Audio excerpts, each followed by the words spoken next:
Chapter 6. Transformation. Paul sent letters to believers whom he discipled, whom he taught the gospel previously to in person.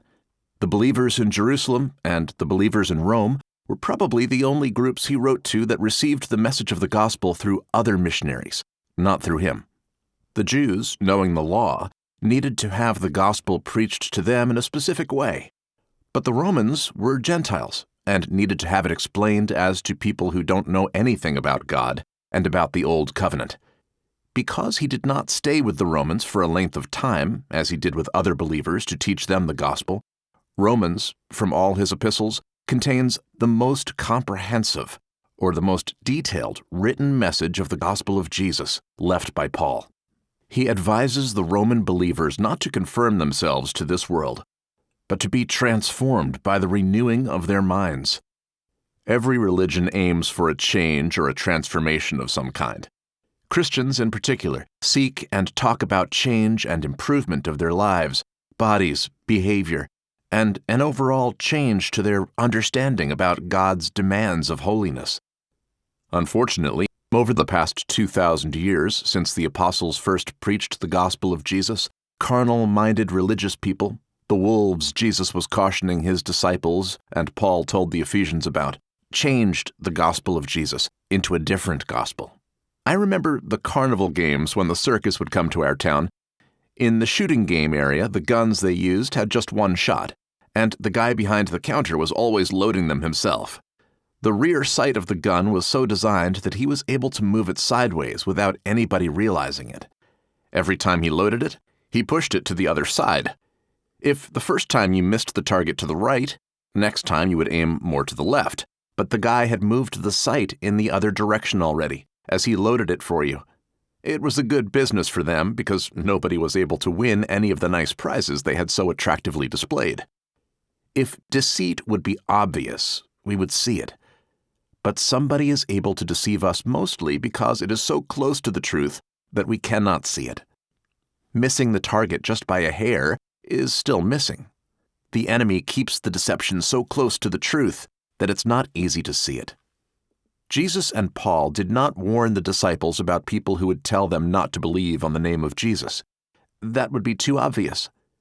They warned them about the religionists who made themselves part of their gatherings.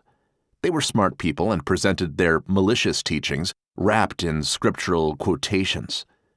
First, they made claims that it was all about the insight and the understanding of God's wisdom. Then they came to the point of convincing others that they needed somebody who understood the deep mysteries of God to guide them. By the time the believers accepted the idea of needing someone to mediate for them before God, the good news of the gospel of Jesus was totally lost. Any leader of a church, no matter what they are called, without church members to lead, is no leader. To secure their positions, they need to convince their congregants that their acceptance before God depends on the presence and attendance of church services. This is where the idea of the need for a person to pray for another person came from. If a certain person has something I need, or the means to help with something I need help with, but I don't know that person, my logical action would be to ask someone I know, who knows the person in question, to talk to him for me. Well, if I know God, why would I need someone to talk to God for me? If I was someone who doesn't know God, I would surely need somebody to pray for me, this being the conclusion withdrawn from a carnal-minded point of view. Those wolves had it very easy to deceive believers. They just needed to preach the message of the gospel about Jesus dying for the sins of the past, which is true, but also make the Christian life dependent on the church and their leaders. Just put Jesus in the church and tell people that they need to come there to meet him, and you will have them. We need to listen to Paul and get transformed through the renewing of our minds. The Corinthians had problems with people among them who claimed to be somebody they were not, and Paul asked the Corinthians if they knew whether Jesus was in them. Why didn't he tell them to be aware that Jesus is in their midst, in the church, as preachers do today? No, Corinthians, don't fight amongst yourselves because Jesus is in you. He isn't just there among you. Actually, Corinthians, don't you know that you are the temples of God? We are asked to bring our tithes to the temple of God, and they mean the church by it. Under the Old Covenant, the Spirit of God was in the Ark of the Covenant, which was in the temple. But show me one verse in the New Testament saying that the church as a building or as an organization is replacing the temple. Even if it was to be so, God was not in the temple. He was in the ark. The Holy Spirit is in you, in your bodies, Corinthians. You are the replacement for the Ark of the Covenant, and Jesus said not to worship in any place, including the temple, but in spirit and truth. When you pray, you should shut the door behind you and pray to God privately, as Jesus said and did himself. By looking back to the time spent in your church, how much transformation happened in you through your church? Are you transformed enough? Are you okay with it? If you are not sure, it's because transformation happens through the renewing of the mind, not through following rules, and surely not by taking part in church services. Is this what you learned in your church? Is your church transparent enough to say it? To say with a clear voice that Christ is in you and give you the truth about the things you can renew your mind with? Ephesians, you learned Christ so that you need to put off the old man, get renewed in the spirit of your minds, and then put on the new man. Regarding the old man, the flesh, you are trying to transform him and make him better by keeping rules and doing works. Are you not wondering why it's not working? First, put the old man off. Crucify him. Kill him. Next, renew your mind with the truth of the gospel of Jesus. Without a renewed mind, you cannot put on the new man because you don't know what it means. Only if you renew your mind, learning who you are in Christ and how your life in Christ is supposed to work, will you know how to put the new man on.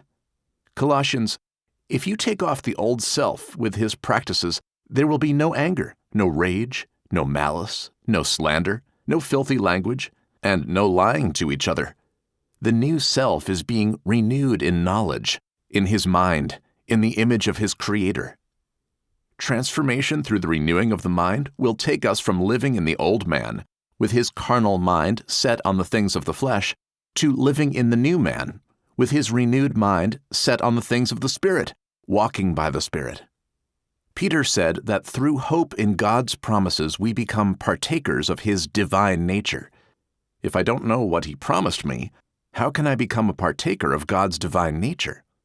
I need to renew my mind with his promises. This is not all Peter says, though.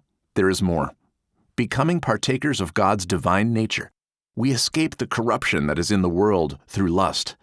Is this a transformation or what? Religious teachings make people confused because they don't work.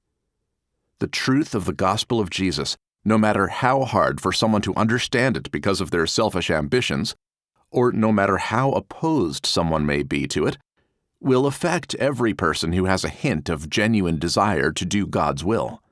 If you hear it, you will be affected by it. Even if you reject it, one day you will hear somebody else saying the same things, and you will start thinking about it. A sincere heart will not be at peace putting it away, because it's based on Jesus.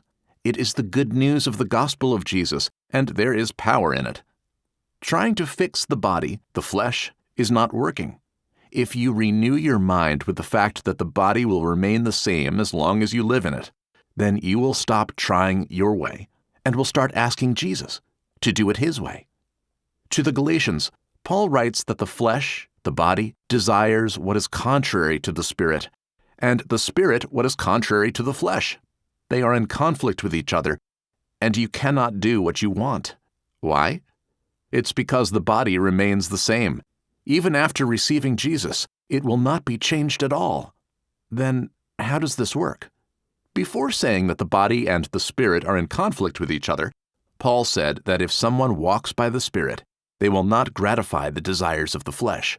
Walk by the Spirit, and you will not be sinning anymore. Problem solved, but you have to renew your mind with this fact. If you understand what I'm saying, but you still go to the same place where the religious teachers are telling you the same old lie about everything being about your achievements, you will not be able to renew your mind. The teachings of those wolves are still circulating around in our churches. They want to tell you different, but the gospel of Jesus teaches us that the flesh cannot be changed, but needs to die. And the only way to eliminate sin in our lives is through walking by the Spirit.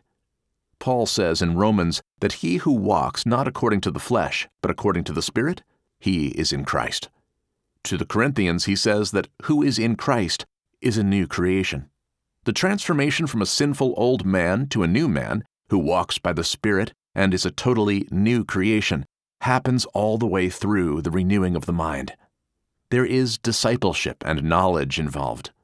The knowledge that helps us to know God and Jesus through a close relationship, as close and as dependent on Him as Adam and Eve were.